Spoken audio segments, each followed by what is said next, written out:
Madyaw na adlaw, Sir Silawan and classmates. This is the Group 1's reporting. Good day everyone. Today I will discuss about global economy and world economy.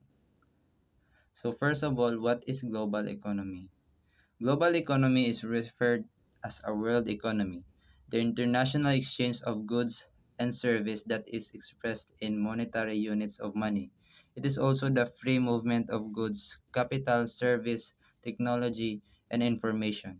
So for me, global economy is activity siya sa different countries nga ga trade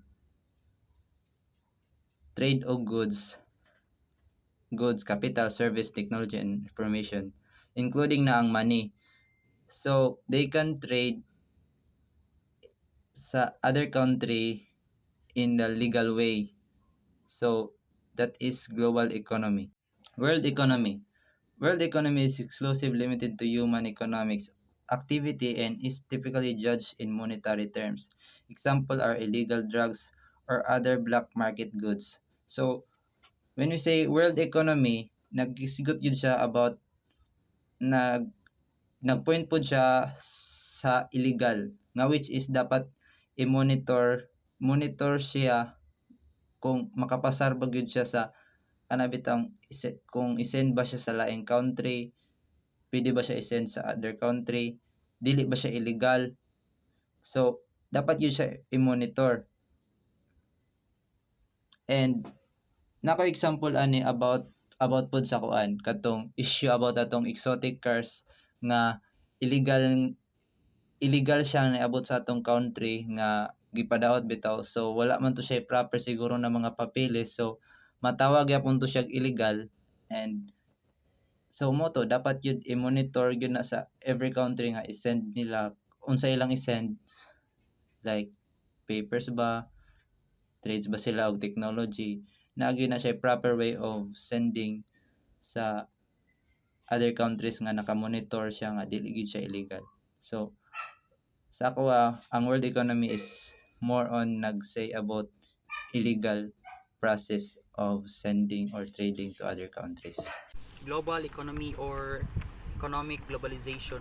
So global economy from the word itself refers to the economic state of in globally. So it is concerned about the globalization of production, the finance, the market, technology, organizational regimes, institutions, corporations, and labor. So it is also the sum of the activities that take place both within a country and between different countries. So kaning mga activities guys kay nga take place within the country, I think kanining mga investment o mga trades o mga other business stuffs. So there are four types of global economy. There are traditional, command, market, and mix.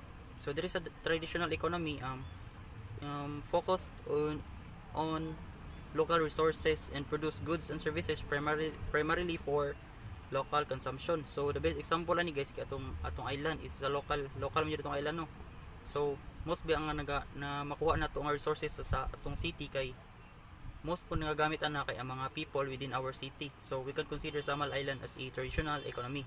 So there's the command economies. So there is a command economies. It is an economic system in which the government or the centralized authority makes most of the decision. So there is a no kay ang nagabuhat yun sa mga decision, most of the decision kay ang mga government o ang mga centralized authority kay sila may mas naikakayahan gud nga nga makabuhat og mga bagay-bagay gud nga kanang naay good outcomes sa sa mga tao o sa country. So market economies. So the market economies is a economic system in which the production, distribution, and the pricing of goods and services are determined by the interactions between the buyers and sellers in the free market. So there is a market economy, magdepende ra na sa kung saan nila pagtirada sa ilang goods sa ilang production, sa ilang distribution o pricing, magdepende ra na sa sa buyers o sa sellers kung sa ilang sabot minana. So the last type of the global economy is the mixed economy. So the mixed economy is combined elements of both market economies and and command economies. So diriya kay there is a balance between free market and government intervention. So the market is allowed to operate freely to a certain extent, but the government sets regulation and taxes to ensure that certain standards are met meet and that are the economy operates fairly. So there is a mixed economy, balance siya kanang ginaalaw sa government na mag-operate ang mga sa free market, mag-operate sila sa gusto, pero gitagaan sila kanang regulations, gibuhatan sila regulations and taxes para ma-ensure to ensure that certain standards are met. So mo na itirad diri sa kuan, diri sa mixed economy. Economic globalization. So economic globalization kay same pa rin siya sa katong kuan, sa katong global economy, same ra sila.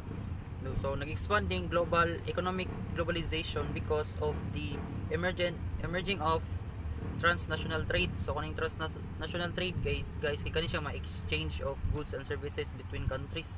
Kanagong mag-trade og mga products, good or services from these countries to other countries, minana good. Mo na siya ang transnational trade. And also nag-expand po siya kay tungod sa kuan sa technological advancement. So through technological advancement magyud no kay ma-witness mo nato ang mga kuan ma-witness nato ang mga effect ani sa ato ang kuan sa atong country. So in terms of the communication, dali ra kita maka-access sa communication kay namoy mga technology nga makatabang para mas mapadali ang communication bisa pag tagalay lugar imong i-communicate, mas madali ra siya. So man siya ang other kanang hinungdan bantog nag-expand economic globalization. The market integration. So the market integration exists when the prices among different location or related goods follow similar patterns in a long period. So it also refers to the process in which different markets become more connected and interdependent with each other. So kaning market integration refers pa siya sa kanang mga different nga markets nga kanang mas connected sila o kanang magtinabangay sila ba, which is often leading to the creation of larger, more integrated market. So we can achieve siya through elimination of barriers of trade and investment such as tariffs, kanang mga taripa, quotas, kanang mga quota, and other regulatory barriers. So as a result goods, services and capital flow are freely across borders. So mas tungod ato kay mas mapadali ka ng mga trade goods sa laing countries sa pagtanggal sa mga kung i-eliminate tong mga mga barriers, mga other barriers. So it will allow for greater competition and efficiency. So ano siya mga effect kung tanggalon tong mga regulatory barriers. So ano siya ang market integration. So there are three types of market integration: the horizontal integration, the vertical integration, and the conglomeration. So let's start with the horizontal integration. So it is a strategy where a company acquiring or emerging with other companies that operate the same level of supply chain and in the same industry or market. So kung diri sa pinakauna nga kay ang company, ang strategy nila kay mag-acquire or mag-merge other companies para mas maka-create pa sila good kanang okay na product ba, may good mag-merge sila, pero kanang ang emerge nila kanang same ra po sila kanang ginaga-supply kanang sila gina-supply kinay example na maligid sa sapatos, mag-merge sila sa laing kuan pod na maligid sa sapatos para mas makita sila ideas nga magamit nila as a partnership good minana, magamit nila para mas mo-okay pa ilang product. So sa ikaduha kay sa vertical integration it is a strategy where a company acquires or controls different stages of the production or distribution process to its product or service. So kung sa horizontal kay mag-acquire or mag-merge, dire sa vertical kay magkuha na sila jay mo control mismo. So kadri na siya duha ka types ang vertical integration. So the first one is the forward integration and the backward integration. So the forward integration is a company acquires or controls the distribution channels such as retail stores or online marketplace to sell directly to the customers. So mo siya ang forward integration. So backward integration is acquire or control production process or supply chain, such as the raw materials, kanang mga materials nga panggamito nila para makabuhat og product, and the manufacturing facilities to produce its products or services. So mato siyang two types sa vertical integration, the forward integration and the backward integration. So the last type of market integration is the conglomeration. It's a process of company expanding by acquiring other companies that are unrelated to its core business.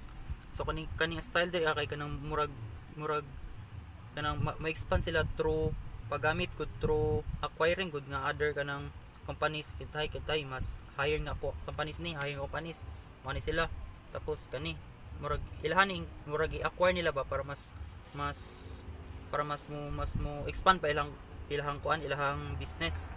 Good day everyone. I am the next reporter, and the topic that I'm going to report is the role of international financial institutions in the creation of global economy. International finance institutions, or IFIs, play a significant role in supporting the private sector in developing countries by encouraging entrepreneurial initiatives that help developing countries achieve sustainable growth. So, ang mga dagko na IFIs such as World Bank, International Monetary Fund, International Finance Corporation o European Investment Bank, sila ang provide sa payment service for the economy para matabangan tong mga economically poor countries and research for developments na mag-support o mag-promote sa ilang economic growth. So, the international financial bodies have to play the role of changing market positions. The traditional objectives of some of these institutions, such as the World Bank and the IMF, entail elevation of poverty in developing countries, enhancing measures that promote economic growth and protection of the environment. So, here are some brief explanation of the role of the IFIs. First is promoting economic stability. IFIs may also provide financial assistance to help stabilize national economies in times of crisis. For example, the International Monetary Fund, or IMF, provides emergency loans to countries experiencing balance of payments problems. For example, ang importer mo palit og mga products gikan sa laing bansa, tas dili sila mabayad until dili nila ma-receive ang kanto na product. Og another po na example is kanang currency deposits. Kung mag-deposit or mag-withdraw kag kwarta sa bangko sa lain na country, ang IMF sila ang maka-provide og emergency loans sa imo. Next is facilitating debt relief. IFIs may provide debt relief to countries facing unsustainable levels of debt. For example, the IMF and the World Bank have provided debt relief to many African countries through the Heavily Indebted Poor Countries, or HIPC initiative. For example, sa mga country like Africa, kay diba kabalota na poor ilang economy dito, so magkautang-utang sila sa kanang uban country. So ang kaning IMF or sila ang mag-provide og debt relief para matabangan ang kanto na country sa mga debt finance nila. And next example is providing humanitarian assistance. IFIs may also provide funding for humanitarian and emergency relief efforts such as disaster response and refugee assistance. Examples such as disaster response and refugee assistance. Examples include the International Committee of the Red Cross, or ICRC, and the United Nations Refugee Agency, or UNHCR. So example kanang mga nabiktima sa mga disaster like masunugan, mga earthquake, mga bagyuhan, ang kaning IFIs provide sila og mga donation, magtabang sila sa mga pagkinahanglan sa mga nabiktima. And those are the example of the role of international financial institution. And that's all for my report. Thank you. So hello guys, guys, my name is Jen Rose Villabrille and I will be the next reporter about the International Financial Institution o kung ano pa yung mga sakop niya. First is the International Monetary Fund. Ano nga ba ang International Monetary Fund? Ang International Monetary Fund or IMF, it works to achieve sustainable growth and prosperity for all its now 190 member countries. It does so by supporting economic policies that promote financial stability and monetary cooperation, which are essential to increase productivity, job creation, and economic well-being. The IMF is governed by and accountable to its member countries. Ibig sabihin, ang sakop ng IMF o International Monetary Fund ay 190 countries around the world. So what does the IMF do? Ang IMF ay mayroong 3 missions. First is furthering international monetary cooperation. Third is encouraging the expansion of trade and economic growth. Lastly is discouraging policies that would harm prosperity. So, ang International Monetary Fund is meron silang international monetary cooperation around the world sa mga kasakop ng kanilang kooperasyon. And ini-encourage din nila ang expansion ng trade and ng economic growth para sa lahat ng countries na part nito. And lastly is, dinidiscourage nila yung mga policy na magiging hadlang para sa paglago ng kanilang mga economic country around the world. And para naman ma-fulfill ang missions ng International Monetary Fund, kailangan lahat ng members all over the world ay merong cooperative and they collaborate with each other and sa mga member ng international bodies. Second is the Multilateral Development Banks o MBDs. Ano nga ba ang Multilateral Development Banks? MBD is an international financial institution chartered by 2 or more countries for the purpose of encouraging economic development in poorer nations. Multilateral development banks consist of members nations from development and developing countries. So, ang multilateral development banks ay, ang purpose niya is tumulong sa mga mahihirap na nasyon o na countries sa ating mundo. Merong 2 or more countries na nagtutulong-tulungan para mas mapadevelop at mapaprosper ang economy, para mas mapalago ang economic status ng bawat country na nakasali sa multilateral development banks. Here's an example of multilateral development banks around the world. First is the World Bank Group. The World Bank Group is one of the world's largest sources of funding and knowledge for developing countries. Its 5 institutions share a commitment to reducing poverty, increasing shared prosperity, and promoting sustainable development. Kaya nga ng goal ng Multilateral Development Bank, ang World Bank Group is the largest sources ng funding sa ating economic prosperity o sa mga poorer nations. Ang goal nito ay mabawasan ang poverty sa ating mundo. Second is the African Development Bank or ADF. The ADF contributes to poverty reduction and economic and social development in the least developed African countries by providing concessional funding for projects and programs as well as technical assistance for studies and capacity building activities. So, ang ADF ay nakapokus siya sa African countries na hindi pa develop o nasa developing phase pa lang ang kanilang economy. Tinutulungan ng ADF ang mga project o programs nila para mas funds na masustain ang kanilang project. Asian Development Bank or ADB envisions a prosperous, inclusive, resilient, and sustainable Asia and the Pacific while sustaining its effort to eradicate extreme poverty in the region. ADB assists its members and partners by providing loans, technical assistance, grants, and equity investment to promote social and economic development. So, ang Asian Development Bank or ADB, gaya ng sa ADF, ito naman ay nakapokus sa Asia and the Pacific para mas mapalago ang ekonomiya ng mga bansa sa Asia and sa Pasipiko. Ang ginagawa ng ADB is ina-assist nila ang mga members or mga partnership nila through by providing loans. Nagpo-provide sila ng loans, nagpapautang, and nagbibigay sila ng assistance or grants para sa economic countries here in Asia.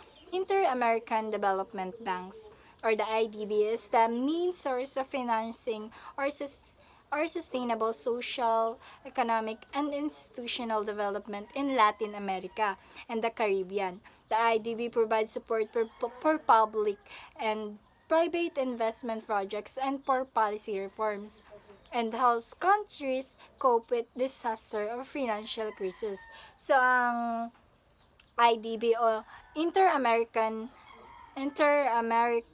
Development Bank ay nakapokus naman para sa mga Latin America and sa Caribbean.